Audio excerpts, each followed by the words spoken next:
So what is up, guys? Nick here, helping you to master your technology. And today we have the other beast in the market for the Android side, the S26 Ultra. Let's begin this speed test with a boot up in 3, 2, and go, and see which one can get there first. Now, Google Pixel tends to boot up faster than pretty much any other phone I've seen. A lot of people in the comments say, you know, boot up speed doesn't matter. And for those of you who never restart your phone, that could be true. For those times when you're in an emergency situation, maybe the phone has rebooted from a crashing app or something like that, I prefer the faster speed of the Pixel, but it's not much. And that's kind of where the story might end. We'll see here in a minute. All right, guys, and when it comes to biometrics, both of these do actually employ kind of like the same type of biometric security. They both do have face unlocks here, which can bypass right into the phones. And so you can see they actually unlock pretty much at the same speed. So that's pretty much the same thing. So if you wanted to come over to the Pixel and you have a Galaxy phone, you're going to get basically and virtually the same experience. One thing I will say though is that the Galaxy does feel a little bit, it definitely feels bigger. It feels more like a bigger, wider, taller phone than the Pixel. The Pixel actually doesn't even look XL by comparison to the Ultra, which just kind of towers over it. You can see over the top. The Pixel also has a smaller or less wide aspect ratio, but it definitely feels more comfortable in the hand. And I think the better feeling phone to hold every day. Those polished edges are very, very grippy, so you don't really drop this phone. And plus they give it an elegant premium look to this device. So this is one of the better looking smartphones, I think, on the market. Even though it's kind of the same as last year, it was already a very beautiful device.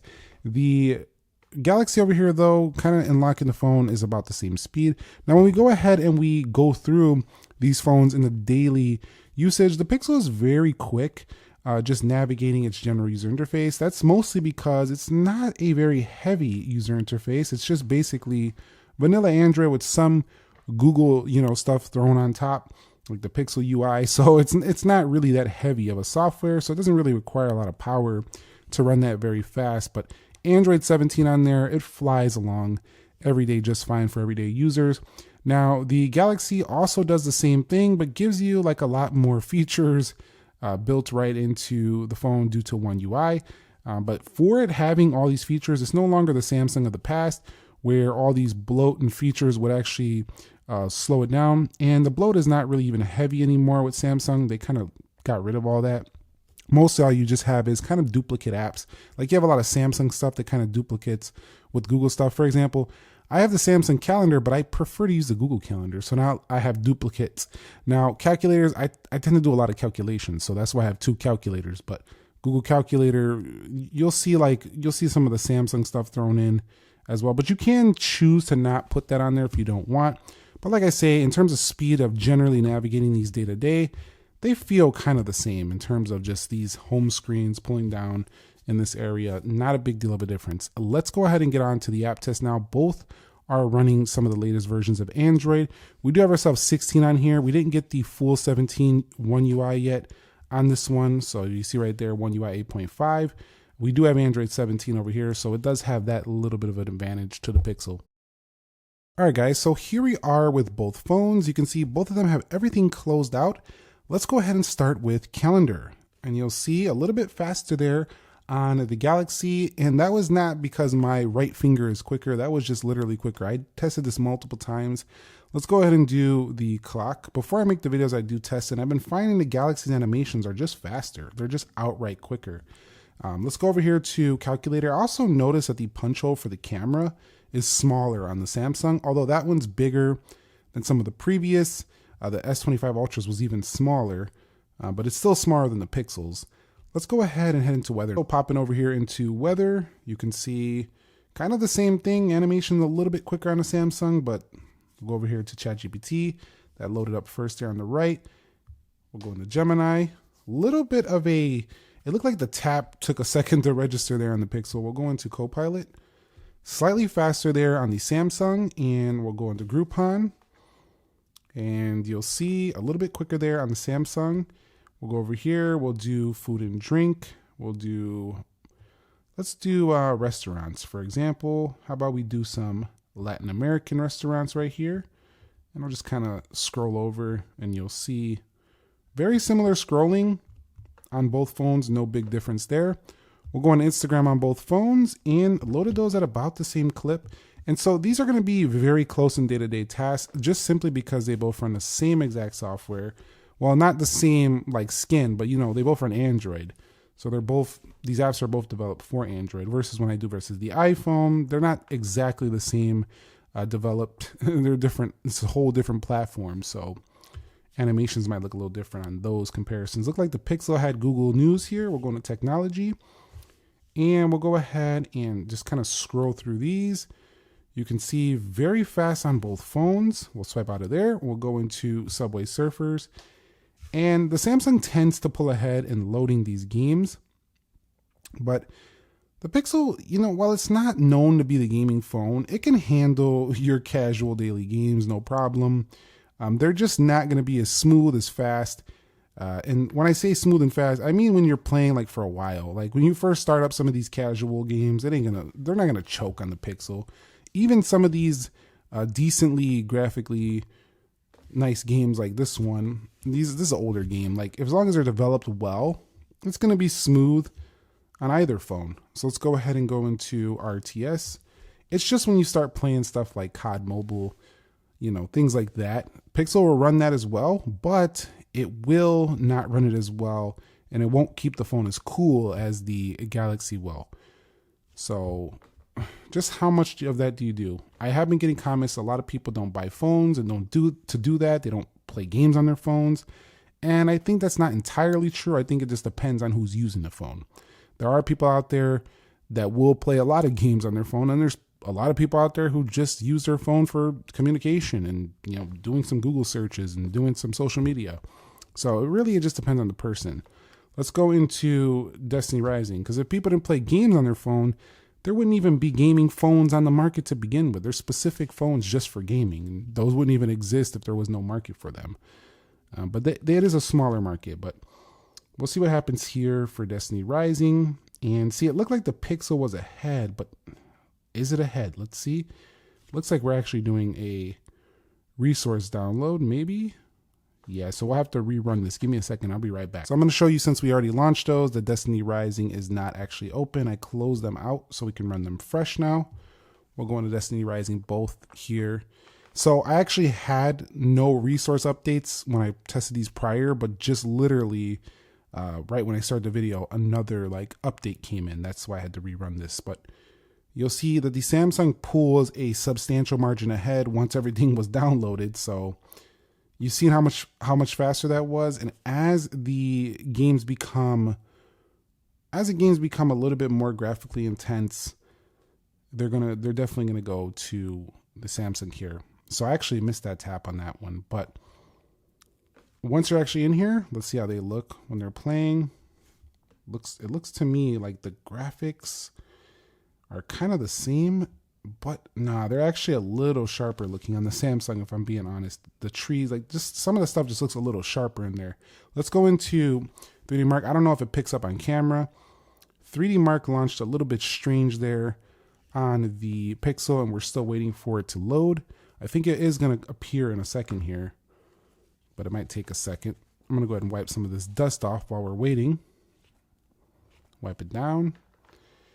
And do I have to touch the screen or something? Yep, there it goes. See? So it's kind of acting a little bit weird there. Let's go into Geekbench 7. You can see faster on a Samsung. We'll go into Speed Test Net. Slightly faster on a Samsung. InShot. There was a little blink at the end, so I'm going to give that one a Samsung, and we'll go ahead and just take a couple photos here. We'll actually run the cameras a bit later. So overall, I got to say that the Samsung was snappier animations, things loaded faster on the game, so it is definitely faster, not only on paper spec sheet, but in everyday feel as you're loading multiple applications, as you're running through your daily the daily tasks that you do on your phone. The Samsung is going to feel like a zippier device, hands down, even though these are in the same price bracket. So Pixel severely, I wouldn't say severely, but definitely is losing in that department. Let's go ahead and take a look at their RAM management. All right, so we're just going to go back through the apps. I'm skipping the camera on this one. We don't really need to open that. And a little bit jittery here going through these. on the Pixel. Holding them a bit better than in my previous video, but here goes the reload. 12 gigs of RAM will not hold these. See that little stutter step? So yeah, this phone needs a few updates for sure. There was a little bit of stutter there. Groupon with a full reload. Copilot kind of reloading. Gemini reloading. Chat, weather. So yeah, this is not like the fastest feel. You just seen it again. This is not like the fastest feel going through apps, but 12 gigs of RAM is enough, I think, for most people. But you seen right there, I had to wait a second for that to open. Let's go ahead and go something a little bit heavier. How about we go to the game? That one's open. And let's go back here and we'll try one more thing over here on Destiny. And you'll see Destiny relaunching the entire game. So this just doesn't have the power to load multiple apps and keep them opened like you could get on like this phone right here, as you're going to see right now. So let's go through this and the nonlinear animations. Samsung definitely putting a stronger focus on smooth animations, and you could definitely feel it. It feels more polished, I would say, than the Pixel's animations, even though this is not, this is Google software, Android, but Samsung's skin has polished it up and it looks pretty fantastic. So I have to give it to Samsung here. They really upped the game with that. And you see no jitteriness. Everything was open, nice and smooth. And if I go back through things, it's kind of holding the game here. Not full reloading, it's just reconnecting to where we were. So it held that just fine. Let's go ahead and open a couple more. Copilot in the same location. Weather in the same location. And so it just goes to show that even with them both having 12 gigs of RAM, I think it's the CPU that's really helping the Samsung here, maybe the optimizations, but it's just a faster phone. Hands down, it just feels so much better for multitasking and RAM management and in keeping the phone cool under gaming. The Pixel, though, shines in the Google experience, the AI experience. So if you're like mostly focused on using the Google AI stuff, it's just the better device for that. But the Samsung is no slouch. Like if you go into settings, they have a huge suite of AI features. So this might still be the king of smartphones right here in the S26 Ultra. And so the final Geekbench 7 results are in, and the multi-core score is an absolute crushing victory for the Samsung, which could explain why it was so much better in RAM and also why it was so much better, well, it's so much better in the gaming department as well. You'll see in the single core only up about 600 points. And I noticed that as well, just in daily usage. These phones don't feel too much different in regular apps. And that's why the Pixel is still highly recommended for those of you who do like and use the Google ecosystem, because most of what you're actually doing on your phone, you'll probably never extend into, well, needing that extra power. And so let's go ahead and run this 1 minute extreme test here on Wildlife, and we'll be back with their final benchmark results in just a minute. This graphic test. I'll be back. All right, guys, and our final scores are in. 28 FPS on the Samsung with nearly 2,000 points better. You'll see that it scores better than 87% of devices out there, and it's had better scores than this in the past. 87% over here, 57 over here. So that's a pretty drastic difference. So if you're looking for good graphics, you got to go over here. Now I want to go ahead and wrap this video up with a quick camera test. So let's go ahead and bring in this little watch right here. We'll put for a quick sample. So I'm going to go ahead and just put that there. And let's go ahead and open the cameras. Both phones are a little bit toasty after those benchmarks, and we'll hit camera.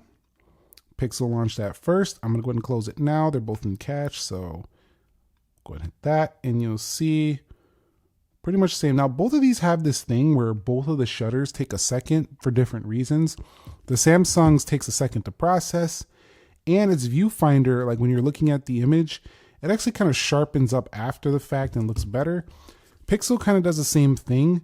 It snaps the photo very quick, but then it does this processing to a high-res image. So these are not the fastest phones to take pictures with, but they have some of the best results when they are finished processing those photos. So still excellent.